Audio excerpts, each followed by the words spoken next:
우리 오늘 함께 살펴볼 하나님의 말씀은 신명기 5장 11절부터 21절까지 말씀입니다.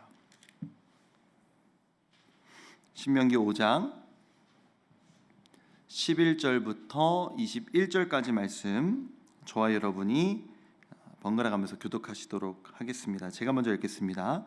너는 내 하나님 여호와의 이름을 망령되이 일컫지 말라. 나 여호와는 내 이름을 망령되이 일컫는 자를 죄 없는 줄로 인정하지 아니하리라.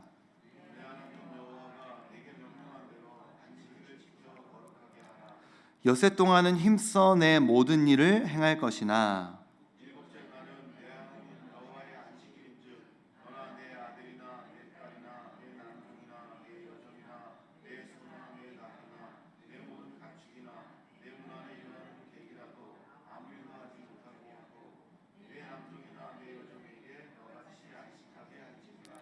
너는 기억하라. 내가 애굽 땅에서 종이 되었더니 내 하나님 여호와가 강한 손과 편 팔로 거기서 너를 인도하여 내었나니 그러므로 내 하나님 여호와가 내게 명령하여 안식일을 지키라 하느니라.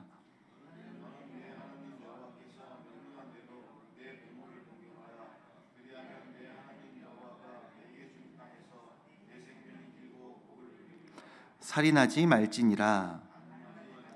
도둑질하지 말지니라. 함께 읽겠습니다. 내 이웃의 아내를 탐내지 말지니라. 내 이웃의 집이나 그의 밭이나 그의 남종이나 그의 여종이나 그의 소나 그의 낙이나 내 이웃의 모든 소유를 탐내지 말지니라. 아멘. 요즘 독감이 유행입니다.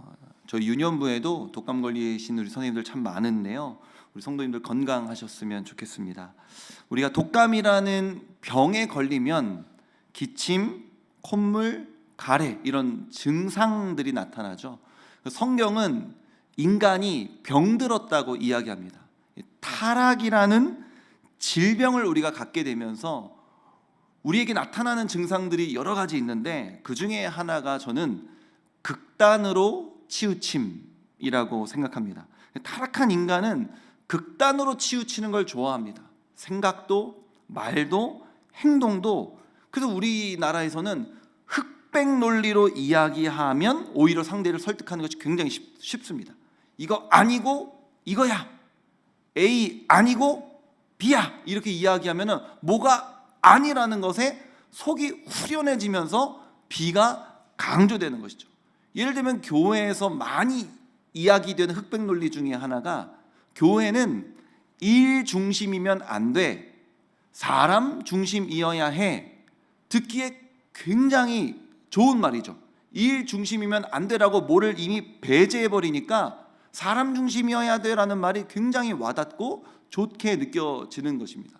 근데 여러분, 우리가 새벽기도 하나만 하더라도 우리가 기도할 수 있게, 또 겨울이지 않습니까? 누군가는 먼저 와서 히터를 틀어놨잖아요. 이건 일이거든요. 교회는 일 중심이면 안 돼. 우리가 새벽기도 기껏 하러 왔더니 히터도 안 틀어져 있고 음향도 안 나오고 마이크도 안 되고 목회자는 설교도 준비 안 했고, 그러면 이게 뭐가 됩니까? 아니죠. 성도님들을 사랑하는 마음으로 누군가는 먼저 와서 히터를 켜는 것이고요, 성도님들을 사랑하는 마음으로 누군가는 집에서 일하는 거예요. 설교 준비가 일이지 않습니까? 그러니까 사람을 사랑하는 것과 일을 하는 것은 분리될 수가 없는 것인데, 무엇인가를 철저하게 배격하면서 하나를 강조하기 위해서 하는 것이 흑백 논리인 것이죠. 여러분, 새벽기도 끝나고 일터가 있으신 분들 다 일터로 나가실 거잖아요. 돈 벌려고. 왜 일터로 나가십니까? 자식들을 사랑하니까. 사랑하니까 일을 하는 거거든요. 왜 집에 다시 돌아가서 우리가 아이들의 밥을 차려줘야 되죠? 그 일 아닙니까? 왜 일을 하시는 겁니까? 자식들을 사랑하니까. 누군가를 사랑하는 것과 그 사람을 향한 일은 결코 구분될 수 없는 것인데, 교회는 일 중심이면 안 되고 사람 중심이어야 한다는 것은 철저한 흑백 논리인 것이죠.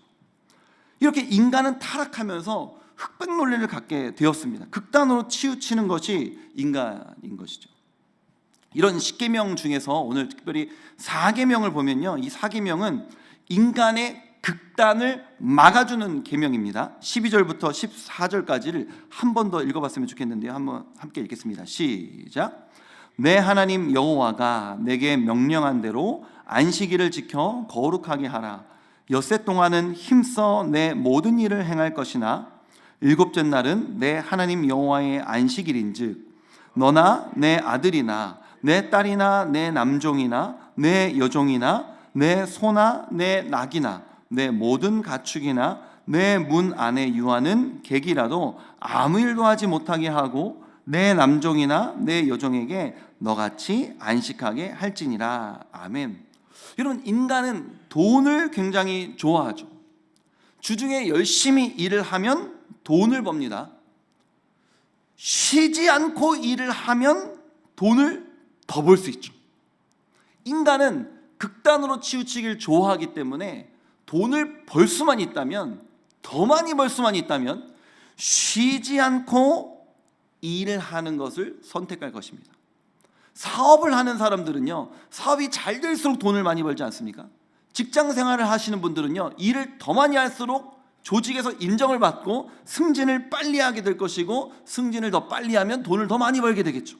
그래서 인간은요, 이렇게 누군가가 제지해 주지 않는다면 극단으로 치우쳐서 돈을 좋아하기 때문에 자신을 돌보지 않고 일 중독에 빠질 확률이 굉장히 높습니다. 그런 인간에게 하나님은 일주일에 한 번은 스톱 하라고 사계명을 통해서 우리에게 명령하고 계시는 겁니다. 여러분, 생각해 보십시오. 하나님은 왜 안식일을 정하셨을까요? 하나님이 6일 동안 천지를 창조하시느라고 너무 힘드셔갖고 피곤하셔서 7일째 날 쉬셔야만 했던 것입니까? 아니죠. 하나님은 전능하신 분이세요. 6일 동안 일했다고 피곤하신 분이 아닙니다. 오히려 하나님이 일을 하지 않고 쉬셨다는 것은 창조가 완성됐다는 의미죠. 어떤 화가가 있다고 우리가 생각해 보겠습니다. 그 화가가 그림을 그리기 시작했어요. 첫째 날에는 밑그림을 그리겠죠. 둘째 날에도 어쩌면 대작이라면 밑그림이 이어졌을지 모르겠습니다. 셋째 날에 새 글이 피고, 넷째 날에도 새 글이 피고, 다섯째 날에 새 글이 피고, 여섯째 날에 마무리하며 완성을 하고 일곱째 날에 쉬었다고 생각해 봅시다. 그 화가가 쉰 이유는요, 작품이 완성됐기 때문입니다. 하나님께서 6일 동안 창조하시며 일하시고 일곱째 날 안식하셨다는 의미는 너무 피곤해서 쉬셨다는 것이 아니라 창조가 완성되었음을 의미하는 것입니다. 그리고 이 안식일은 타락한 후에 인간들에게는 너무나 큰 하나님의 배려이기도 한 것입니다. 일주일에 하루는 쉬면서 너를 돌아보아야 한다. 그리고 나를 바라봐야 한다. 그리고 다시 6일을 열심히 살아라. 이 극단으로 치우치기 좋아하는 인간의 성향은 성경 해석에도 반영이 됩니다. 우리는 구원을 믿음으로 얻습니다. 우리가 구원을 얻는데요, 그 어떤 행위도 반영되지 않습니다. 그러나 우리는 행위로 우리의 구원을 확인합니다. 다시 한번 정리해 드리겠습니다. 잘 한번 생각해 봐 주십시오. 다시 말하면 구원받은 성도는 구원받은 삶을 살게 되고, 그 구원받은 삶을 보며 그 사람이 구원받았다는 것을 확인할 수 있다는 것입니다. 1단계, 우리가 구원을 얻는데 행위는 절대로 반영되지 않습니다. 그러나 2단계, 구원받은 이후에는 구원받은 성도의 삶이 드러날 수밖에 없다고 성경은 이야기합니다. 3번째, 그래서 구원받은 삶으로 그 사람의 구원을 확인할 수 있습니다. 로이드 존스 목사님에게 그 18세기에 열심히 20세기에 설교하셨던 로이드 존스 목사님에게 말씀을 듣고 어떤 성도님이 목사님 너무 은혜 많이 받았어요. 오늘 목사님 말씀을 듣고 이 복음이 뭔지 구원이 뭔지 확실하게 깨달았어요. 그랬더니 로이드 존스 목사님이 뭐라고 말씀하셨냐면, 눈을 똑바로 쳐다보시면서 그럼 성도님의 삶을 지켜보겠습니다 이렇게 얘기했습니다. 요즘 목사님들에게 이런 얘기를 들으셨다면 굉장히 서운하셨겠죠. 요즘 지사님 감사합니다 뭐 이렇게 얘기해야 되는 시대잖아요. 근데 목사님 무슨 말씀하신 겁니까? 은혜 받았습니까? 그 은혜 받은 게 무엇입니까? 감정적으로 눈물이 났습니다. 그게 은혜입니까? 아니요. 성도님이 정말 은혜 받은 것이 맞다면 성도님의 삶으로 드러날 것입니다. 이렇게 로이드 목사님은 이야기한 것이죠. 성경은 수많은 구절에서 너희들이 은혜를 받았다면, 너희들이 구원을 받았다면 삶으로 그것이 드러나야 한다라고 이야기합니다. 우리가 별로 좋아하는 구절은 아니지만요. 마태복음 7장 20절 21절에서 보면 예수님이 이렇게 말씀하십니다. 이러므로 그들이 그들의 열매로 그들을 알리라. 여러분, 어떤 식물의 뿌리는 눈에 보이지 않습니다. 이것이 믿음입니다. 믿음은 눈에 보이지 않죠. 그러나 어떤 식물의 열매는 눈에 보입니다. 우리의 행위는 눈에 보이는 것이죠. 예수님 뭐라고 말씀하십니까? 이러므로 그들의 열매로 그들을 알리라.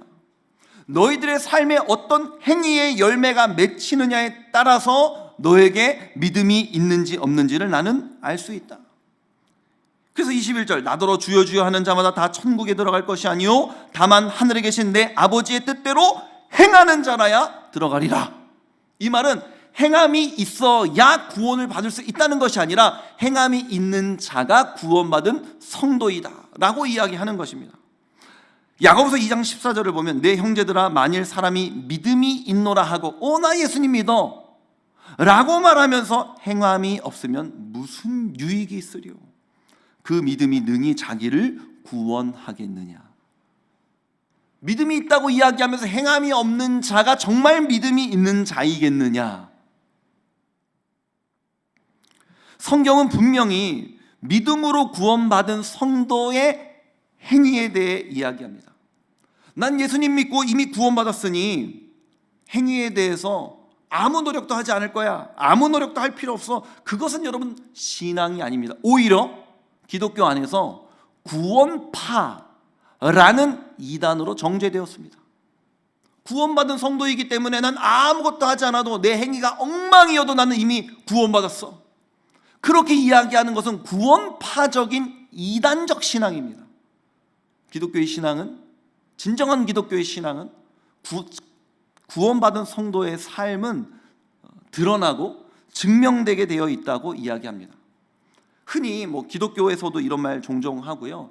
그리고 이제 세상에서는 더 많이 하는 이야기지만 이런 얘기 있잖아요. 사람 절대 안 바뀌어. 때로 목회자들도 이렇게 회의적으로 이야기합니다. 성도님들이 설교 듣는다고 바뀌겠느냐. 목회자들도 마찬가지죠. 본인도 마찬가지예요. 저도 매 주일마다 담임 목사님 설교를 듣지 않습니까? 사람이 설교 듣는다고 바뀌겠느냐. 사람 절대 안 바뀌어. 이 말은 사람이 잘 바뀌지 않는다는 것을 탄식하면서 이야기하는 부정적인 말이겠죠. 하지만 이것이 우리에게는 통하면 안 되는 것입니다.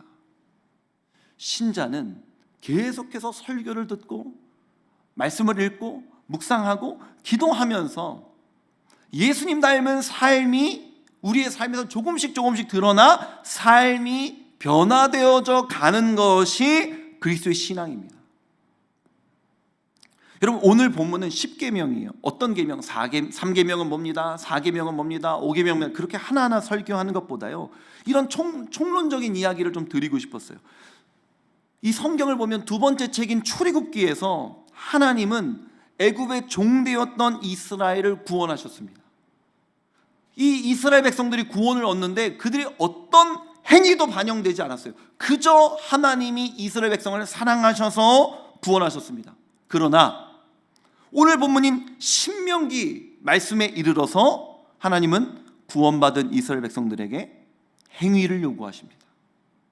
이건 해라, 이건 하지 말아라. 그리고 앞서 말씀드렸지만 성경의 수많은 구절에서는 더 자세하게 우리의 행위에 대해서 이야기합니다. 오직 성령의 열매는 사랑과 희락과 화평과 오래 참음과 자비와 양선과 충성과 온유와 절제니, 구원 얻은 성도들은 이런 삶이 드러나야 한다는 것입니다. 이 같은 것을 금지할 법이 없느니라. 나는 포도나무요 너희는 가지니. 예수님이 자신이 포도나무래요. 너희는 가지니 나무에 가지가 붙어 있으면 열매가 맺는 건 자연스러운 현상 아니니 그가 내 안에 내가 그 안에 거하면 사람이 열매를 많이 맺나니. 에베소서 5장 25절 남편들이 이런 행위를 해야 된다는 거예요. 아내 사랑하기를 그리스도께서 교회를 사랑하시고 그 교회를 위하여 자신을 주심같이 하라. 22절 그리스도인 아내들은 이런 행위를 해야 한다는 것입니다. 자기 남편에게 복종하기를 주께 하듯 하라. 성경은 계속해서 구원받은 성도의 삶에 대해 이야기합니다. 여러분, 우리의 신앙을 점검합시다. 여러분은 믿음의 행위가 있으십니까? 가정 안에서, 사회 안에서, 교회 안에서 여러분은 어떤 삶을 살고 계십니까? 우리 교회가 개척하고 담임 목사님께서 제가 어떤 과정 속에서 이름을 지으셨는지는 제가 개척 초기부터 있었던 건 아니어서 잘 모르겠지만, 목사님이 목회 철학으로 지으셨든 성도님들과 의논하면서 지으셨든 우리 교회의 이름은 예본교회로 정해졌잖아요. 예수님을 본받는 예본교회. 이것은 믿음의 행위에 대해서 이야기하는 것입니다.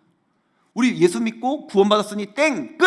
이게 아니라 예수님을 본받기 위한 과정이 필요하고 그것은 삶으로, 행위로 드러나야 한다는 것이죠.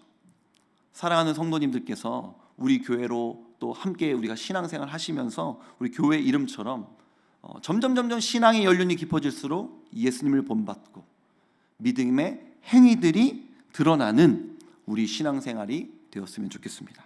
함께 기도하시겠습니다. 은혜로우신 아버지 하나님, 하나님께서는 애굽의 종되었던 이스라엘 백성들을 아무 조건 없이 그저 사랑하셔서 구원하여 주셨습니다.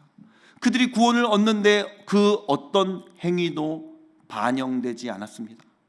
그러나 그 출애굽한 이스라엘 백성들이 광야에 머무르는 이 시간 속에서 하나님은 신명기 말씀을 통해 10계명을 주셨습니다. 이것은 해라, 이것은 하지 말아라. 하나님, 우리가 구원을 얻는데 어떤 행위도 반영되지 않았으나 구원받은 이후의 성도에게 하나님은 행위를 요구하시는 줄로 믿습니다. 오늘 우리의 삶 가운데 믿음의 행위가 드러나게 하여 주옵소서. 삶으로 실천하는 신앙을 우리가 살아갈 수 있도록 은혜 베풀어 주옵소서. 감사하며 이 모든 말씀을 우리 구주 예수 그리스도의 이름으로 기도합니다. 아멘. 우리 오늘 말씀을 기억하면서 함께 기도하시기를 원합니다. 첫 번째로는 하나님, 열매 있는 신앙생활 하게 하여 주옵소서.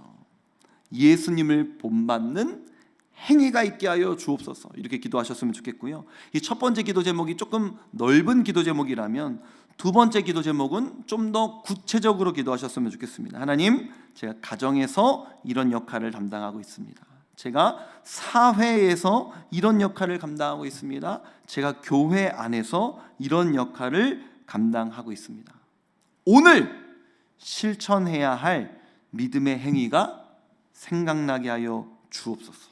그 행위들이요, 기도하는 가운데 구체적으로 떠올려지고 성령께서 떠오르게 하여 주시고 그것을 저는 오늘 하루 즉각적으로 순종하고 실천하는 하루가 될 수 있도록 인도하여 주옵소서. 이 말씀을 기억하시면서 두 가지 기도 제목 놓고 기도하시고 또 개인의 기도 제목으로 기도하시다가 자유롭게 돌아가시도록 하겠습니다. 함께 기도하시겠습니다. 은혜로우신 아버지 하나님, 감사합니다. 우리를 하나님 불러주시고 또 하나님 오늘 말씀을 듣게 하여 주시고 이 신명기 말씀을 통하여 우리를 가르쳐 주시고 지도하여 주시는 은혜에 감사합니다. 은혜로우신 아버지 하나님, 우리는 때로 신앙생활 하면서 나는 믿음을 소유하고 있어, 이것만으로 마치 우리가 모든 신앙생활을 하는 것인 양 생각하는 것 같습니다. 하나님, 그러나 우리의 신앙은 삶으로 드러나야 하는 것이고 삶으로 증명되어야 하는 것이라고 성경은 이야기합니다. 그저 내 마음속에서 나 예수님 믿어, 예수님 사랑해라고 끝나는 것이 아니라 예수님 믿고 사랑한다면 그것이 삶으로 실천되는 것이라고 성경은 이야기합니다. 하나님, 이렇게 이야기한다면 우리는 좀 불편합니다. 그저 내 마음속에서 우리 신앙을 간직하면 되는 것 아닌가. 그러나 오히려 복음은 역동적이어서 우리를 변화시키고 우리의 삶을 변화시키고 우리 생각을 변화시켜 우리로 하여금 어떤 역할을 하게 한다라고 가정 안에서 우리가 변화되게 하여 주옵소서. 남편으로, 아버지로, 아내로, 어머니로 우리가 변화되길 원합니다. 우리의 생각과 말과 행동과 언어가 변화되길 원합니다. 직장과 사업장에서 우리가 변화되기를 원합니다. 세상의 빛과 수분의 삶, 행위로 드러나는 삶이 우리에게 있게 하여 주옵소서. 주여, 교회 안에서 우리가 어떤 직분과 어떤 역할을 맡고 있습니까? 하나님, 예수 닮은 언어, 삶, 행위가 드러나게 하여 주옵소서. 그저 생긴 내가 원하는 대로, 원래 내 성향대로 그렇게 교회에서 자기를 주장하는 것이 아니라 하나님, 그리스도 안에서 절제되고 하나님, 희락과 화평, 오래 참음과 자비와 양성, 충성, 온유, 하나님, 이런 열매를 교회 안에서 우리의 모습들이 드러날 수